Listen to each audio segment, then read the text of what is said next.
Apocalypse chapitre 11, versets 1 et 2. Alors, je lis dans la version Nouvelle Français courant. Puis quelqu'un me donne un roseau qui ressemble à un bâton pour mesurer. Il me dit, va mesurer le temple de Dieu et l'autel. Compte aussi ceux qui adorent dans le temple, mais la cour extérieure du temple, laisse-la. Ne la mesure pas parce qu'on l'a laissée à ceux qui ne connaissent pas Dieu. Ils détruiront tout dans la ville sainte pendant 42 mois. Alors, on va d'abord s'arrêter là. Ce que l'ange est en train de montrer à Jean, c'est que le temple est investi. Mais il n'est pas investi complètement. C'est simplement la cour extérieure qu'on appelait le parvis qui est envahie par les personnes qui ne connaissent pas Dieu. Rappelez-vous, nous savons que l'Antéchrist se proclamera lui-même Dieu, mais apparemment, il n'entrera pas jusque dans le lieu saint et dans le lieu très saint. C'est ce que nous lisons dans 2 Thessaloniciens chapitre 2, verset 4. L'adversaire qui s'élève au-dessus de tout ce qu'on appelle Dieu ou de ce qu'on adore, jusqu'à s'asseoir dans le temple de Dieu, se proclamant lui-même Dieu. Donc le parvis est laissé à l'Antéchrist, le lieu très saint et le lieu saint sont préservés. Et j'ai toujours fait une analogie entre le temple et notre personne. Le lieu très saint étant notre esprit, le lieu saint étant notre âme et le parvis étant notre corps. C'est effectivement ce qui est un peu livré à la terre. Et Jésus nous a dit dans Matthieu 10, 28, ne craignez pas ceux qui tuent le corps et qui ne peuvent tuer l'âme. Et il ira plus loin, il dira, mais craignez plutôt celui qui peut tuer le corps et entraîner l'âme dans la géhenne. C'est-à-dire, craignez Dieu. Et je vois dans ce texte d'Apocalypse 11 une promesse. Nous parlons beaucoup de persécution, mais cette persécution ne va comment je dirais, mettre des pressions que sur notre corps physique. Si nous sommes fidèles à Dieu, notre âme va être préservée et notre esprit aussi. Alors, cet asservissement du corps, bien sûr, ce n'est pas agréable, mais notre être intime et notre relation avec Dieu seront gardés et protégés. Et je le prends vraiment comme une promesse. Nous allons un peu plus loin au verset 3 et 4. J'enverrai mes 2 témoins portant un vêtement de deuil et ils transmettront les messages reçus de la part de Dieu pendant ces 1260 jours. Les 2 témoins sont les 2 oliviers et les 2 langues qui se tiennent devant le Seigneur de la terre. Alors, il y a plusieurs interprétations par rapport à ces 2 témoins. Je vais les expliquer et chacun est invité à se faire euh, une propre idée. Je rappelle quand même que l'Apocalypse est un livre prophétique. Et les livres prophétiques, on ne peut pas les aborder avec une analyse historique. On ne peut pas les aborder avec une analyse, je dirais même logique. Il faut l'aborder avec le sens de la révélation. Il faut un sens prophétique pour comprendre le prophétique. Sinon, on va se fourvoyer. Et nous avons besoin, je le dis souvent, l'Église des derniers temps devra être prophétique pour comprendre, pour savoir euh, percevoir les révélations de Dieu, pour pouvoir comprendre ce qui se passe, discerner les temps dans lesquels nous sommes. Et pour comprendre l'Apocalypse et tous les livres eschatologiques et tout ce qui concerne l'avenir et le domaine prophétique, je dirais même les livres prophétiques d'Ésaïe, Jérémie, Ézéchiel, Daniel et les 12 petits prophètes, doivent être abordés avec une notion prophétique pour comprendre, mais spécialement les livres comme Daniel et comme l'Apocalypse et certains dires de Christ et de Paul doivent être pris dans un sens prophétique. Sinon, on ne comprend pas. Et on associe des images à des choses réelles qui ne sont pas justes. Le langage, si vous avez fait un peu d'herméneutique, en fait, euh, il y a plusieurs styles littéraires dans la parole de Dieu. Et par exemple, vous avez les livres poétiques, comme Job, Psaume, Proverbes, Ecclésiaste et Cantique des Cantiques. Dans la poésie, l'image utilisée est une extrabole, c'est-à-dire qu'elle exagère quelque chose. Quand David dit je pleure jour et nuit, toutes mes larmes sont parties, il a extrapolé parce que c'est de la poésie. Les livres prophétiques utilisent des images pour expliquer quelque chose de réel. Par exemple, le lac de feu, c'est l'image. Ce qui est réel, c'est l'enfer, le dieu de tourment. Et donc, nous avons des images. Et pour essayer de comprendre ces images, il faut être à l'écoute du Saint-Esprit. Tout en sachant aussi que dans le prophétique, il y a des cycles et qu'une parole prophétique peut révéler plusieurs situations dans l'histoire humaine. Nous avons un bon exemple avec Joël. Joël, quand il parle que les jeunes gens auront des songes, des visions et que les vieillards auront des songes, c'est pour les temps de la fin. Il prophétise pour les temps de la fin. Mais Pierre, à la Pentecôte, reprend cette prophétie pour expliquer l'effusion du Saint-Esprit. Il prend même le texte qui dit le soleil deviendra en cendre et la lune perdra de son éclat ou quelque chose comme ça. Mais ces choses-là ne se sont pas réalisées à la Pentecôte. Donc nous avons dans la prophétie de Joël des cycles prophétiques.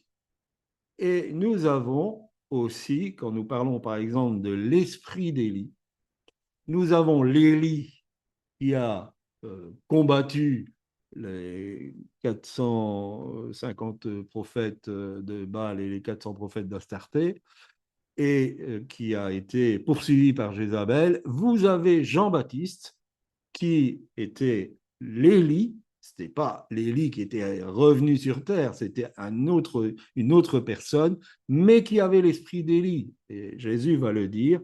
Et vous avez l'esprit d'Élie qui reviendra à la fin des temps. C'est Malachie qui nous l'enseigne. Dans les prophéties de Malachie, il est dit l'Élie doit venir. Alors ça correspondait à la venue de Jean-Baptiste et ça correspond à la venue aussi de l'esprit d'Élie qui se manifestera à la fin des temps. Alors, première réaction, c'est que certains ont vu dans ces deux témoins les deux personnes qui ne sont pas passées par la mort physique. Est-ce que vous les connaissez? Donc, Élie, qui a été pris sur un chariot de feu, et Enoch, qui est disparu subitement, un peu une image de ce que sera l'enlèvement. La deuxième, donc là, oui, ça pourrait être, pour que ça soit juste, que ces deux personnes qui n'ont pas passé par la mort physique soient tuées dans l'Apocalypse. Donc, c'est un retour d'Élie et d'Enoch qui seront ces deux témoins.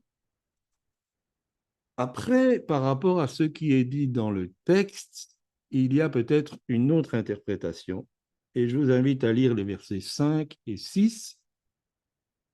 Versets 5 et 6. Si quelqu'un cherche à leur faire du mal, un feu sort de leur bouche et dévore leurs ennemis. Si quelqu'un voulait leur faire du mal, c'est ainsi qu'il mourra. Ils ont le pouvoir de fermer les cieux pour empêcher la pluie de tomber aussi longtemps qu'ils transmettent les messages reçus de la part de Dieu. Ils ont également le pouvoir de changer l'eau en sang et de frapper la terre de toutes sortes de fléaux, aussi souvent qu'ils le veulent. Quels sont les deux hommes qui ont fait ce genre de choses? Moïse et Élie. Moïse a changé l'eau en sang et il a frappé l'Égypte de toutes sortes de fléaux. Élie, plusieurs fois, le feu du ciel est tombé sur des groupes de soldats, de 50 soldats, qui voulaient l'arrêter. Et donc là, maintenant, le feu ne tombe plus du ciel, mais il sort de sa bouche. Et aussi, ils ont cette possibilité, Élie a eu cette possibilité de fermer le ciel pour qu'il ne pleuve pas. Donc, on pourrait voir dans ces deux témoins, Élie, donc on le retrouve une deuxième fois, et Moïse. Et c'est eux d'ailleurs qui sont revenus sur le mont de la Transfiguration pour rencontrer Jésus. Alors, Élie, on comprend bien, puisqu'il n'est pas passé par la mort, mais la Bible dit aussi, et c'est Jude qui nous en parle, que le diable a disputé le corps de Moïse avec l'archange Michael. Et l'archange Michael a simplement dit au diable que le Seigneur te réprime. Il voulait le corps de Moïse. Alors là aussi, on peut avoir plusieurs interprétations. Il est possible que Michael voulait le corps de Moïse afin que les Israélites n'en fassent pas une idole.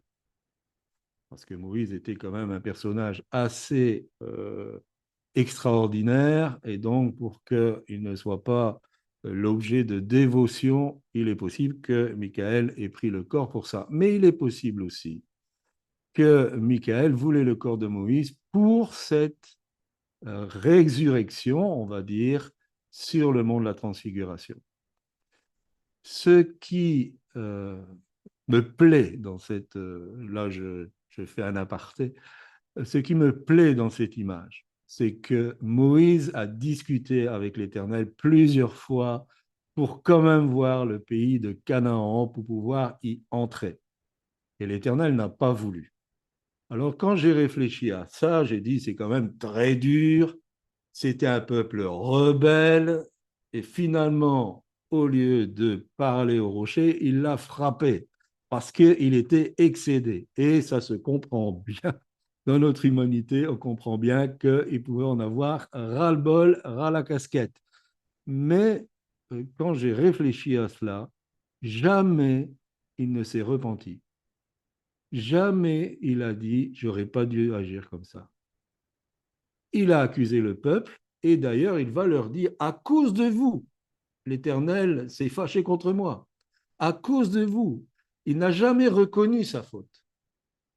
Il l'a toujours transporté sur les autres. Et je crois que si il avait reconnu sa faute, il aurait pu entrer en Canaan. Mais Dieu n'a pas de dette, c'est quelque chose que vous entendrez souvent, et il a permis à Moïse d'être en Canaan, sur la montagne de la Transfiguration.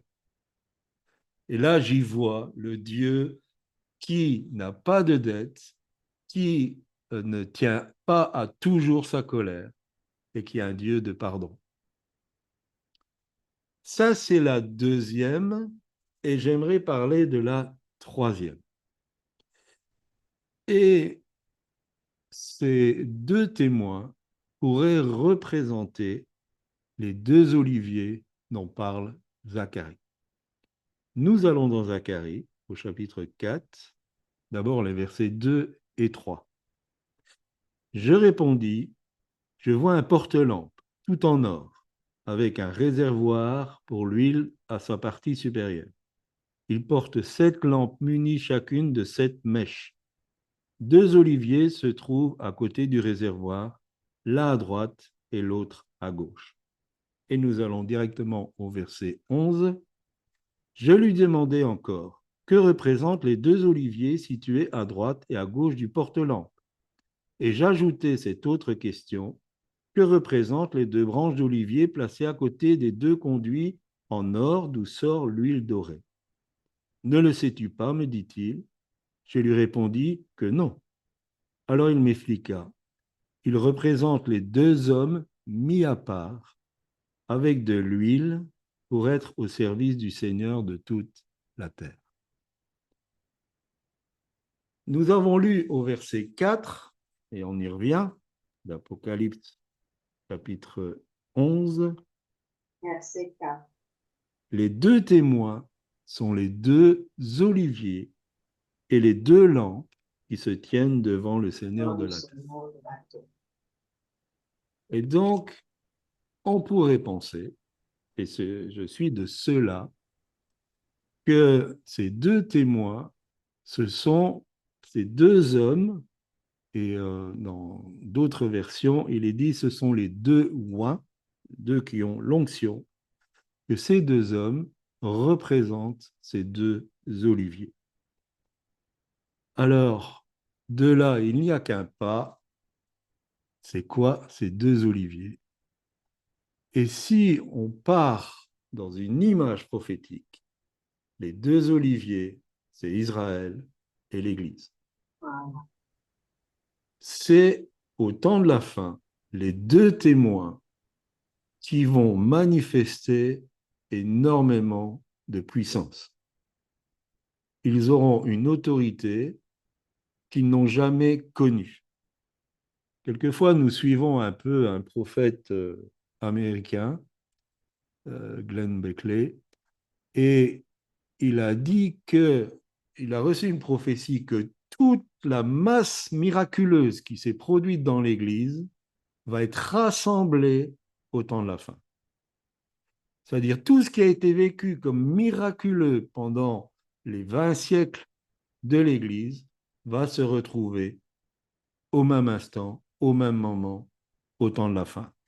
Et mon épouse a écrit une prophétie, le temps de tous les temps, où, après avoir écouté le cours sur l'histoire de l'Église, elle s'est rendue compte que toutes les hérésies et j'avais jamais fait attention à ce fait, nous sommes très complémentaires pour ça, et c'est une richesse, que toutes les hérésies de l'Église, qui ont eu un temps, elles sont apparues, elles sont disparues, se retrouvent aujourd'hui dans l'Église.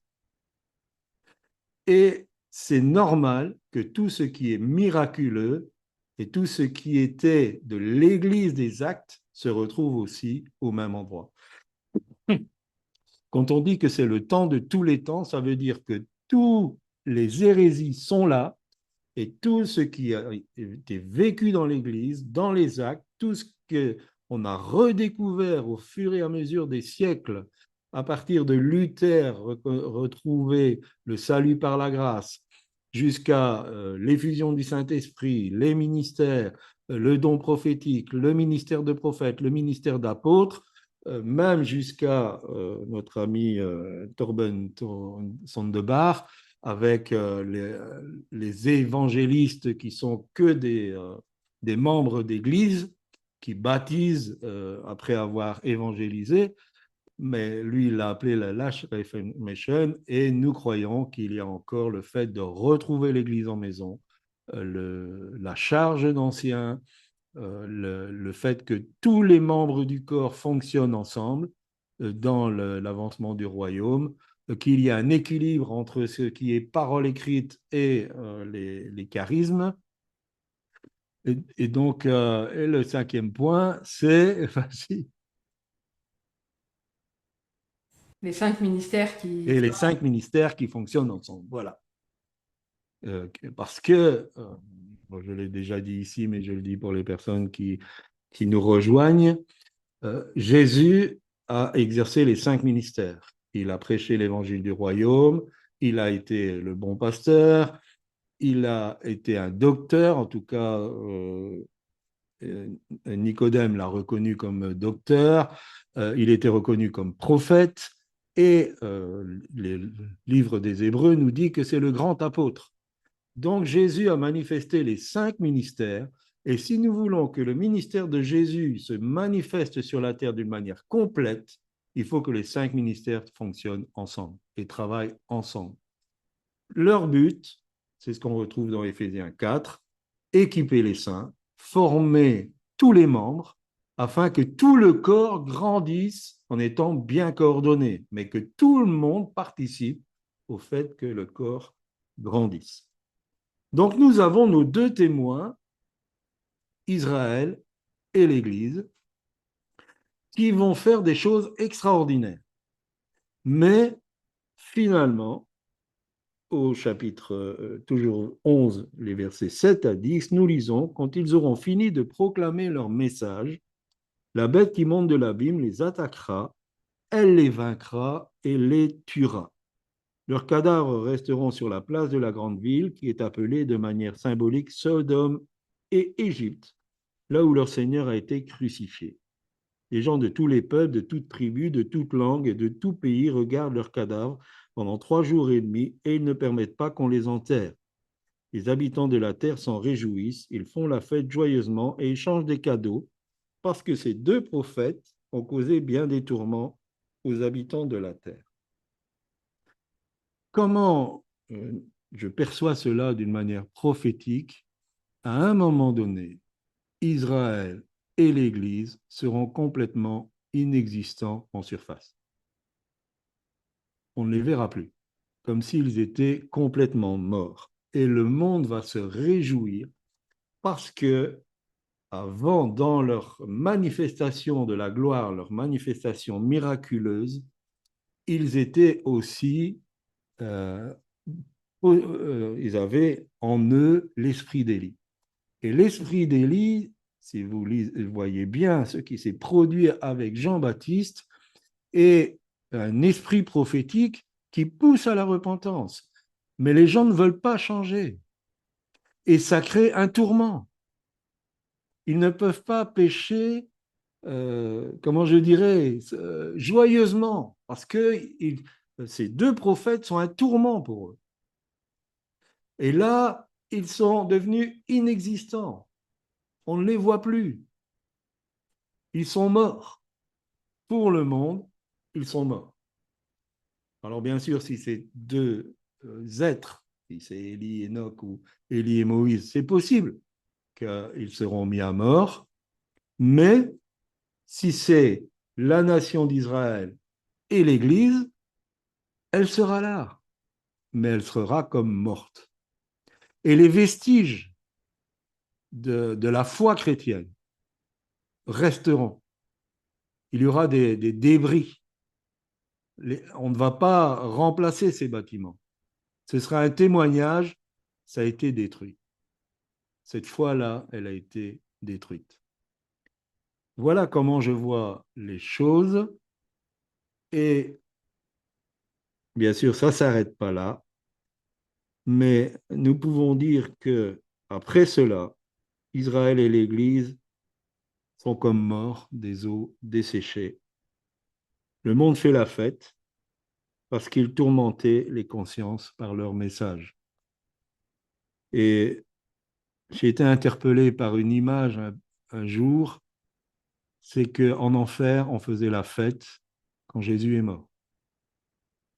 Quand il est rentré dans le tombeau, l'enfer était en fête. Une fête de victoire. Mais tout n'était pas dit. Et là, je vais laisser la parole au pasteur Corinne. Merci. Alors, il y a maintenant à peu près 20 ans en arrière, j'ai eu un songe. Alors, j'étais assise par terre, sur de la terre. Et en fait, cette terre était toute craquelée. Ça faisait des grosses fissures, quoi, toutes craquelées. Et en fait, tout semblait mort, mais véritablement mort. Il n'y avait rien, vraiment rien.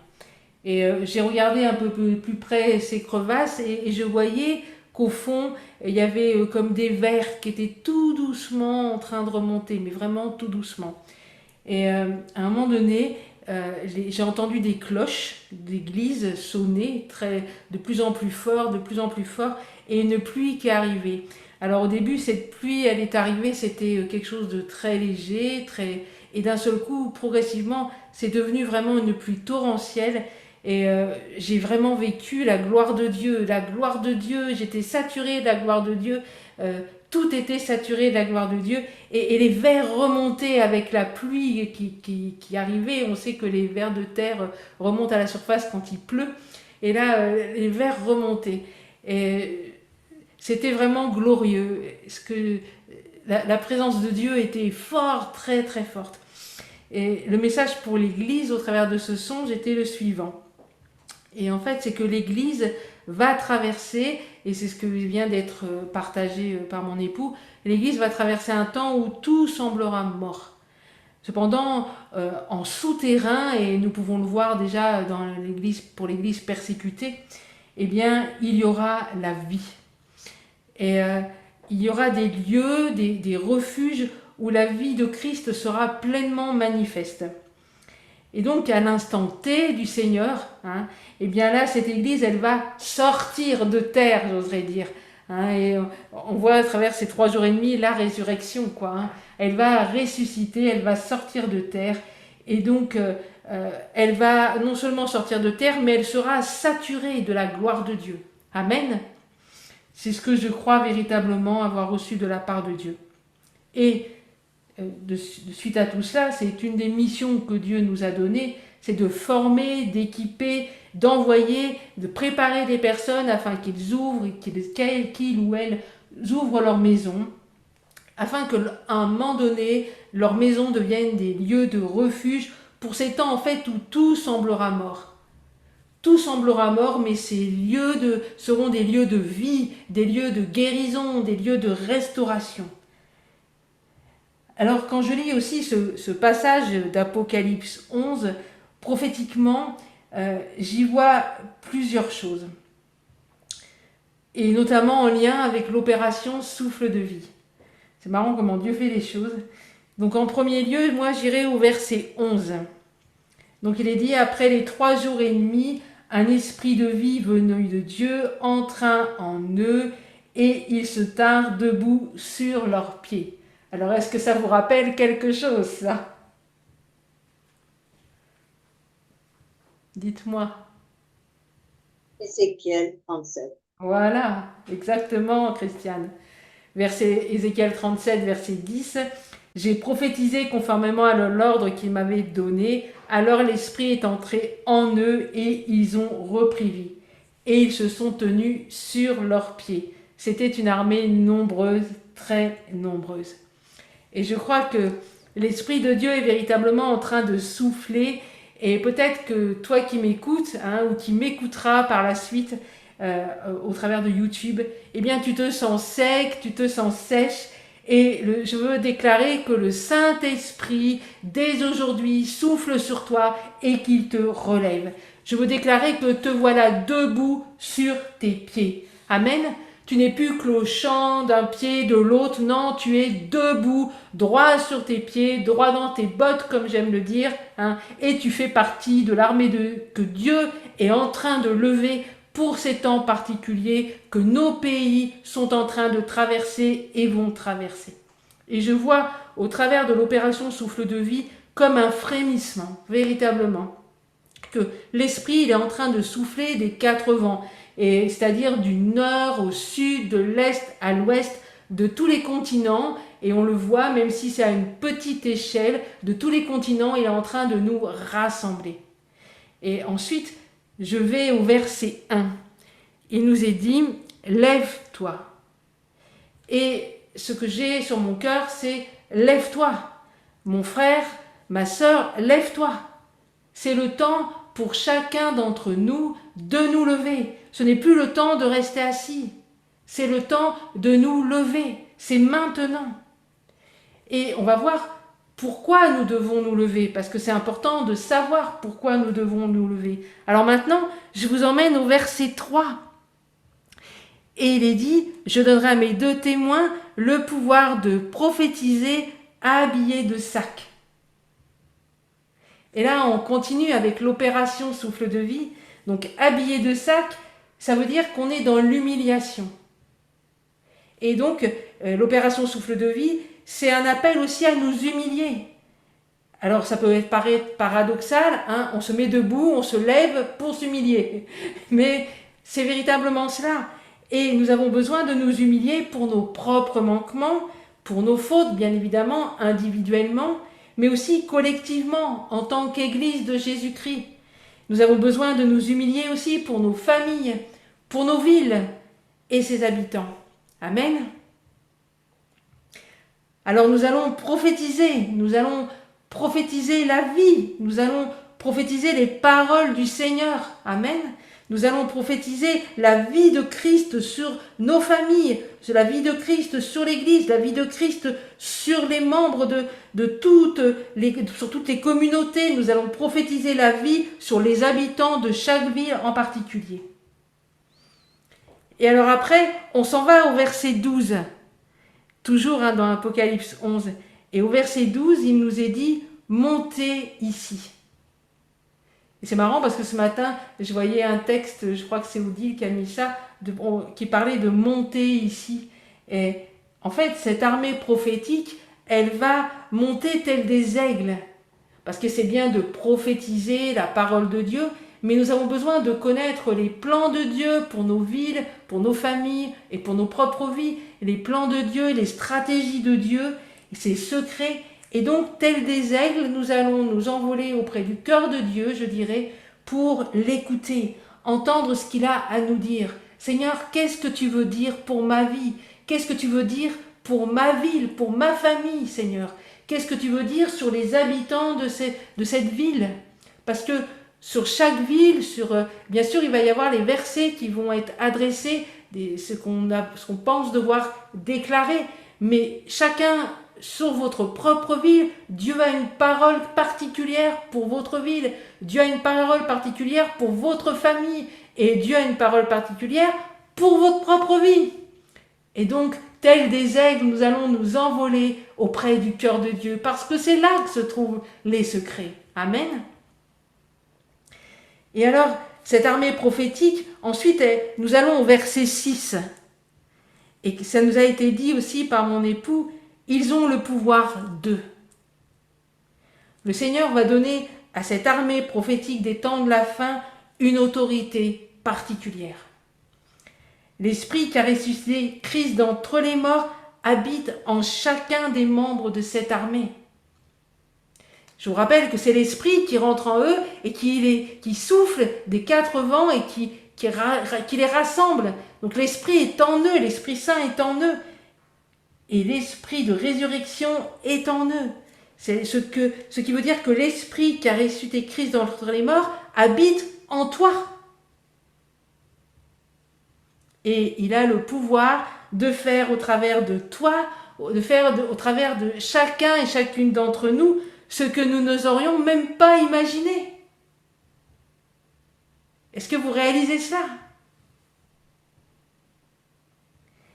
Et au verset 17 ensuite, nous y allons, le Seigneur Dieu Tout-Puissant, toi qui étais, parce que tu as exercé ta grande puissance et établi ton règne. Au travers de cette armée, le Seigneur va exercer sa grande puissance et va établir son règne. Et je suis convaincue que Dieu veut interpeller chacun et chacune d'entre nous. Et je vais vous partager un autre songe que le Seigneur m'a donné. Et écoutez bien, parce que je pense qu'au travers de celui-ci, Dieu veut encore aujourd'hui vous parler. En fait, j'étais sur la muraille d'un château et je faisais le guet, je regardais au loin, j'étais comme une sentinelle en fait. Et en fait, d'un seul coup, je vois une armée au loin qui arrive. Alors, je me tourne à l'intérieur du château pour avertir, c'est mon rôle de sentinelle, j'avertis qu'il y a des soldats, une armée qui arrive. Et je vois, il n'y a personne. Et en fait, toutes ces personnes étaient cachées. Véritablement cachées. Et en fait, certaines étaient sous des charrettes, c'était assez archaïque, quoi. Et sous des charrettes avec de la paille, d'autres étaient... tout le monde était caché, des tonneaux, tout ça. Tout le monde, il était caché. Et je vois au travers de cela l'histoire d'Élie. 7000 hommes étaient cachés mais ils étaient prêts à paraître à l'heure de Dieu. Alors, je sais qu'aujourd'hui, il y a des serviteurs, des servantes de Dieu qui sont en vue, et qui font un travail admirable, et je bénis Dieu pour cela. Et ce sont des gens qui ont de l'onction, mais mon époux et moi-même, on pense qu'il y a plus. Dites avec moi, il y a plus. Il y a plus. Amen. Il y a plus. Il y a plus. Amen. Amen. Et je dirais, c'est l'heure de Dieu pour ta vie. Je ne suis pas en train de donner un message d'épanouissement. Ce n'est pas des choses faciles qui nous attendent, mais c'est l'heure de Dieu pour ta vie. Vous êtes nés pour une génération, pour un temps comme celui-ci. Ce n'est pas le fruit du hasard que vous soyez là en ce moment même, en 2024. Vous êtes nés pour un temps comme celui-ci. Et en fait, si on se replonge dans la parole, on parlait de Moïse tout à l'heure, mais en fait, on voit Moïse dans un désert. Et Moïse a été oublié de tous. Il avait fui à cause de ce qu'il avait fait, un meurtre, hein. Donc il avait fui, il avait eu peur, et 40 années plus tard, donc autant dire que le temps a passé, 40 ans c'est quand même pas rien, Dieu l'appelle à sortir de sa cachette et à se lever pour lui. On trouve ça dans Exode chapitre 3 verset 4. Un autre exemple, Samuel est envoyé pour oindre le futur roi d'Israël, mais tout ce qu'il sait, c'est qu'il se trouve dans la maison d'Isaïe. Et là, tous les fils y sont présentés à Samuel, sauf David, bien entendu, qui lui est attelé à la tâche de garder les moutons. Et là, on voit un homme aussi caché, et certainement considéré un peu comme le dernier des derniers. En fait, il était sûrement conçu dans le péché, c'est ce qui nous est dit au psaume 51, verset 5. Et il était considéré comme le plus petit des frères. Mais pourtant, il était le choix de Dieu. Et de la même manière, peut-être que pour toi, tout le monde te considère comme le der des der. Mais tu es le choix de Dieu, je le crois. Si aujourd'hui tu écoutes ce message, c'est que tu es le choix de Dieu. Et donc on voit que c'est David qui va être roi comme remplaçant de Saül. Et à nouveau, là, on voit Dieu qui fait sortir un homme, un enfant même, de sa cachette. Amen. Et on retrouve ça dans 1 Samuel, chapitre 16. Et on peut parler aussi de Joseph. La Bible regorge d'exemples de gens qui étaient cachés, qui ont été rattrapés par Dieu pour être utilisés. Joseph reçoit un songe et une promesse pour sa vie. Bon, même s'il y avait des choses à émonder, hein, il y avait pas mal de l'orgueil, etc. Mais en fait, tout semble tourner de travers et le voilà au fond d'une prison, caché et oublié de tous. Mais pareil, au temps T de Dieu, celui-ci va être élevé par Dieu, il sortira de sa prison pour être un instrument entre les mains de Dieu. Genèse chapitre 41, verset 14.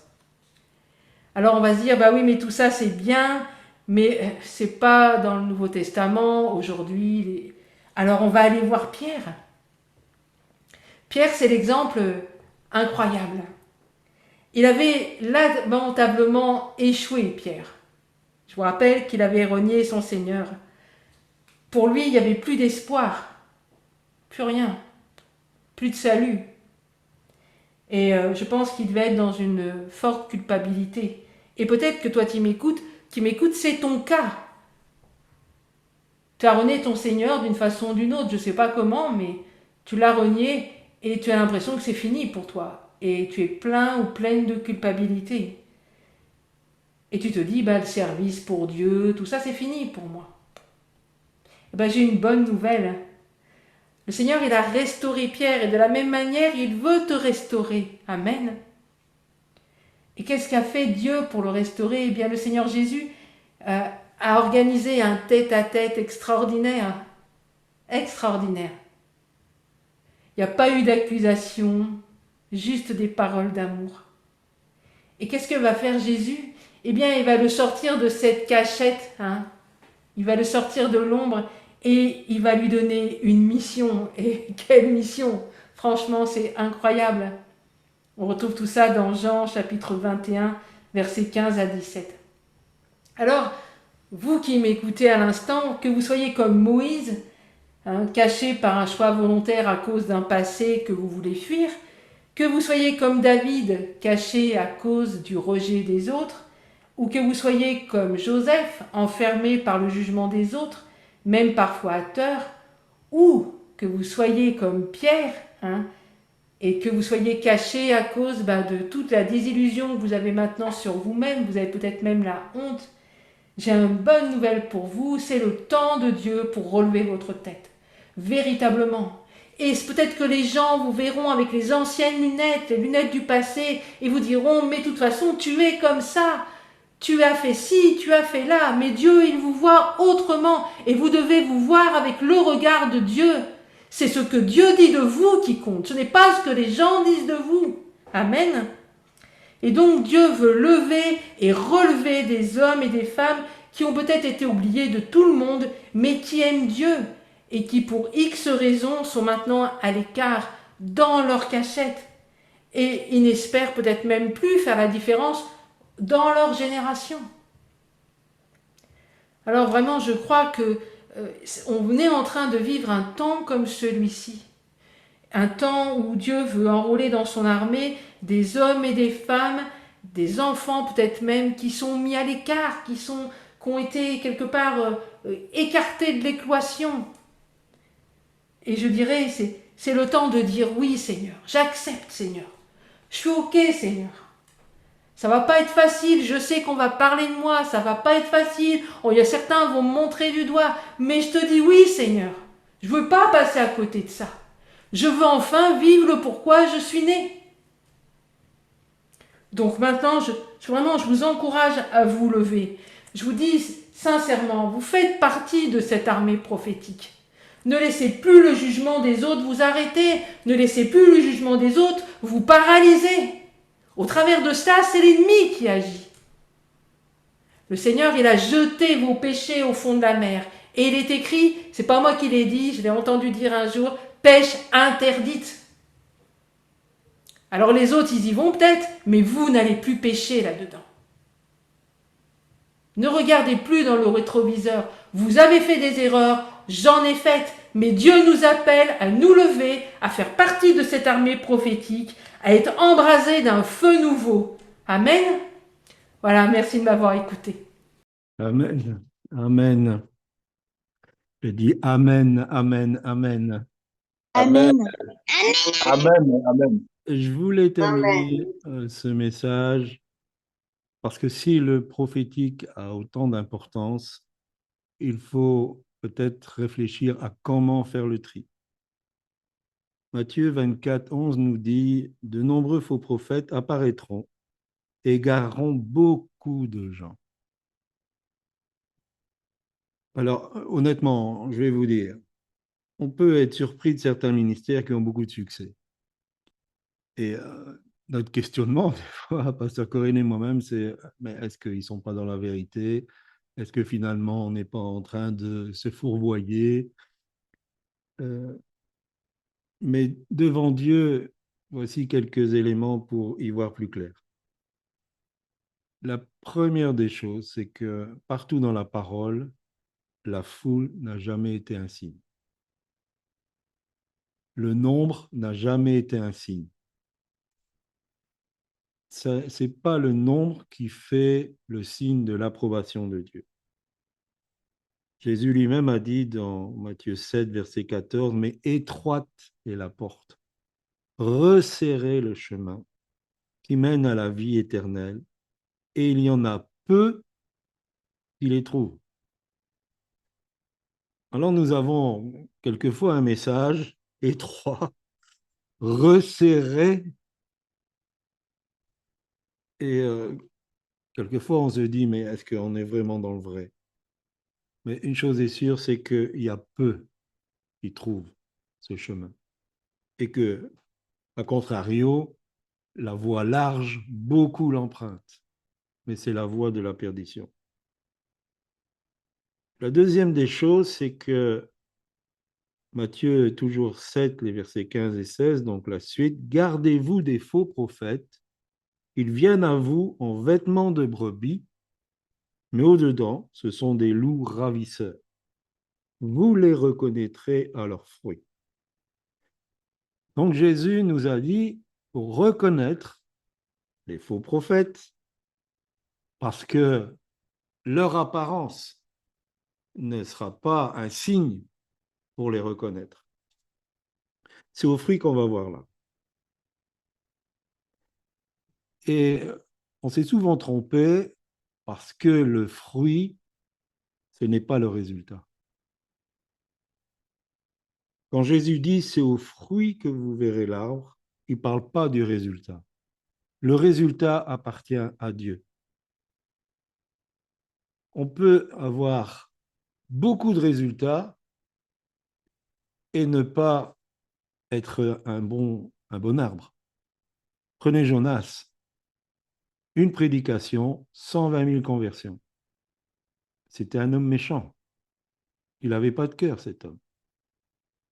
Vous prenez Paul, à Philippe, quelques conversions, une nuit à la prison, mais Paul, c'était un serviteur de Dieu.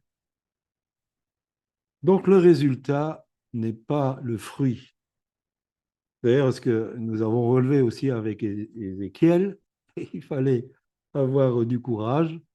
Dieu lui a dit, tu parles. Les gens ne vont pas t'écouter, mais parle. Si ça, déjà, Dieu t'appelle à une mission et tu sais que tu n'auras pas de résultat. Les gens ne vont pas t'écouter, mais il faut parler. Parce que Dieu n'a pas de dette. Personne ne va se présenter au ciel en disant, mais j'étais pas au courant. Le fruit, c'est la manifestation du caractère de Dieu. On sait bien que le fruit, c'est le fruit de l'esprit. Quelle est la qualité du caractère de ses serviteurs? Alors bien sûr, quand on ne les côtoie pas, c'est difficile. Mais si on a la possibilité, les gens qui vivent avec eux 24 heures sur 24, comment ils vivent ça? J'ai connu des personnes qui étaient dans la charge d'anciens. Dans l'église, ils étaient beaux, souriants, gentils. Dès qu'ils rentraient chez eux, ils étaient horribles, invivables. J'en ai connu. Mais tôt ou tard, si nous observons des hommes, tôt ou tard, le vêtement de brebis va tomber. Dans une situation, dans une façon de se positionner, dans un discours, dans une prise de position, le loup va apparaître. Donc ne jugeons de rien avant le temps, Paul nous dit. Il ne faut pas juger avant le temps. Et chacun, au jour de Dieu, recevra la louange qui lui est due. Matthieu, toujours 7, versets 22-23. Plusieurs me diront ce jour-là, Seigneur, Seigneur, n'avons-nous pas prophétisé par ton nom? N'avons-nous pas chassé des démons par ton nom? Et n'avons-nous pas fait beaucoup de miracles par ton nom? Alors je leur dirai ouvertement, je ne vous ai jamais connus. Retirez-vous de moi, vous qui commettez l'iniquité. Ce n'est pas parce qu'ils commettent l'iniquité, c'est parce que Jésus ne les connaît pas. On peut faire beaucoup de choses au nom de Jésus et on peut prophétiser des choses qui se réalisent. On peut chasser des démons, on peut guérir des malades au nom de Jésus, mais on n'est pas connu de lui. Donc le prophétiser n'est pas un signe d'approbation. Chasser des démons n'est pas un signe d'approbation. Faire des miracles n'est pas un signe d'approbation. La foule n'est pas un signe d'approbation. La manifestation des dons, même avec puissance, n'est pas une approbation de Dieu. Seront approuvés de Dieu ceux qui sont connus par lui et ceux qui manifestent son caractère de plus en plus. Des personnes aimantes, joyeuses, paisibles, pleines de bonté, de douceur, maîtres d'elles, qui ont la foi et qui démontrent vraiment ce caractère divin. Prenons le temps et prions, et prions. Pasteur Corinne, comme moi-même, nous sommes convaincus que cette armée prophétique ne sera pas des gens connus, ne sera pas des grands noms sur l'affiche. Ce sera des personnes viles, qui n'ont pas de reconnaissance, qui ne sont pas considérées, des enfants, des femmes et des hommes peut-être simples que Dieu va utiliser dans ces temps. Et ce ne sera pas des grands noms sur l'affiche. Ce sera des personnes qui n'auront que la grâce de Dieu pour manifester cette gloire, qui n'auront rien pour elles, mais ce qu'elles ont pour elles, c'est de connaître leur Dieu et de manifester sa grâce. C'est cette armée prophétique sans visage où tout le monde est sur un pied d'égalité pour faire avancer le royaume de Dieu.